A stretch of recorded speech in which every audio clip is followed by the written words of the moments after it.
To sound smarter when speaking in English, you need to be using advanced English vocabulary. In this video lesson, I'll be teaching you over 20 advanced English words to help you better communicate and express yourself when speaking in English. Now, if this is the first time you're here on my YouTube channel, welcome. My name's Adriana from EnglishTeacherAdriana.com. I help English learners improve their English, boost their confidence to finally speak English confidently. Make sure to subscribe to my YouTube channel, turn on notifications so that get that bell when I post my next video lesson here to help you improve your confidence speaking in English. Guys, in this video lesson there'll be many words, many examples, and I suggest that you use and apply the shadowing technique. So while you're listening to this lesson, copy, imitate everything that I'm saying out loud so that you can remember and use them when speaking in English. Go and find yourself a quiet corner so that you can practice speaking, you feel comfortable,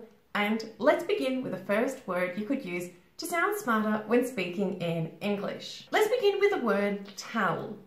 Tell. For example, please tell him we will not be meeting today. Now, in this sentence here, what other word can you think of instead of the word tell? If you thought of the word inform, please inform him that we will not be meeting today. This is a great, politer, and a smarter word to be using instead of tell. Again, pronunciation, inform. Please inform him we will not be meeting today. Let's have a look at the word use. For example, did you use the milk? Did you use the milk? Now here, what other word can you think of instead of use which you could use in this sentence? Think about it a little bit. And if you thought of the word consume. For example, did you consume the milk? This is a great word, it's more polite, it's a formal way of expressing use in this context. Again, pronunciation, consume. Now the word mainly is already a formal word, but there's another formal word we could use instead of mainly in this sentence. Think about it a little bit. And if you thought of the word principally, for example, I'm principally responsible for these tasks. This is another word you could use instead of mainly in this sentence.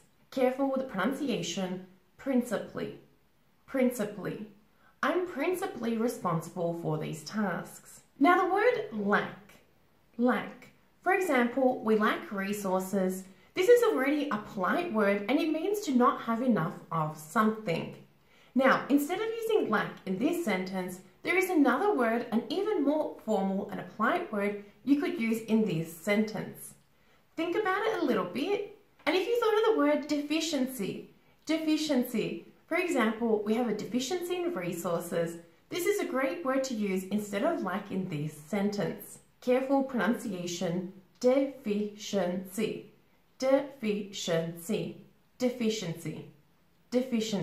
Now, calling somebody mad is already politer than the word crazy. For example, in the sentence, she's a mad lady.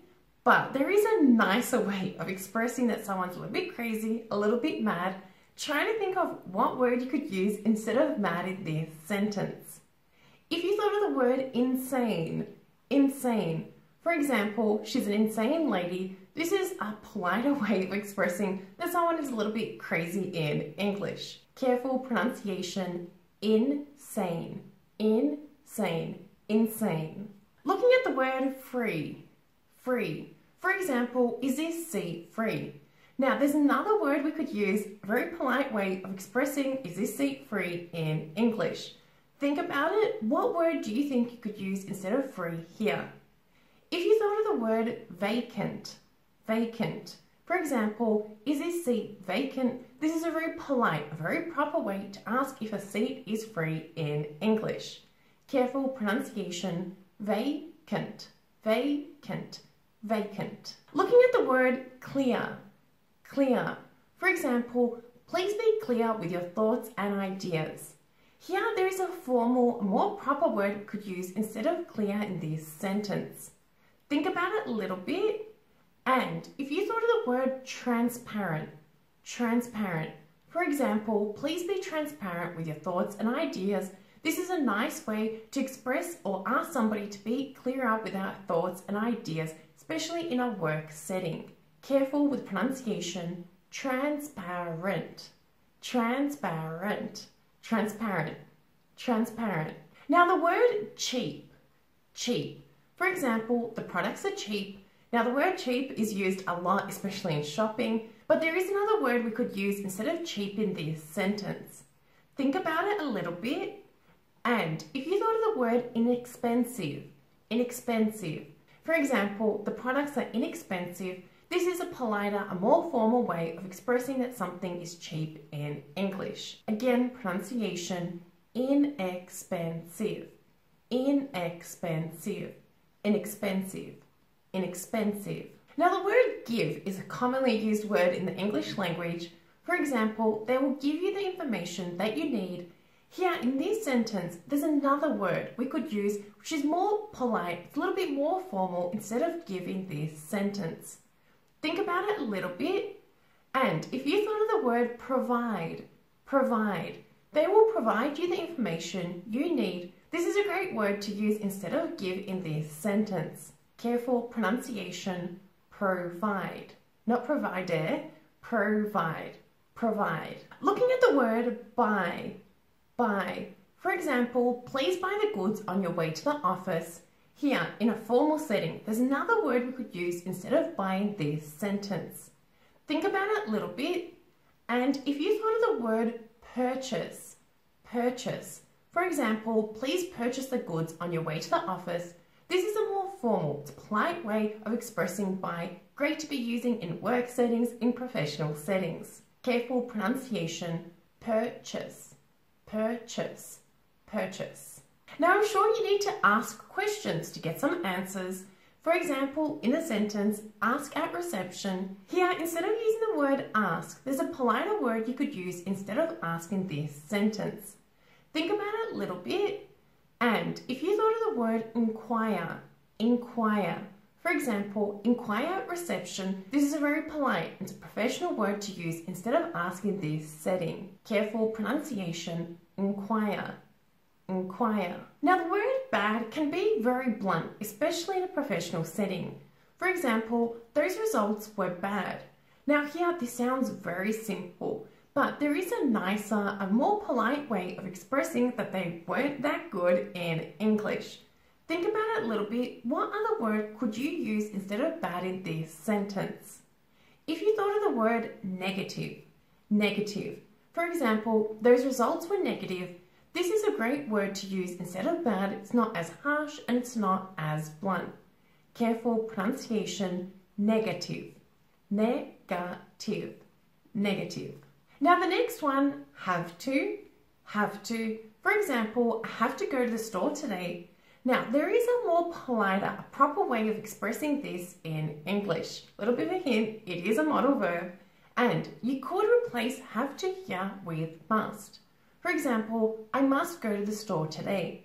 Now guys, in conversational settings, have to is more commonly used, but in very polite and proper settings, it's okay to be using must. Careful pronunciation, must, must. Looking at the word lively, lively. For example, she's looking lively today. Now this is a nice sentence already, as it is, but there is another word we could use instead of lively here.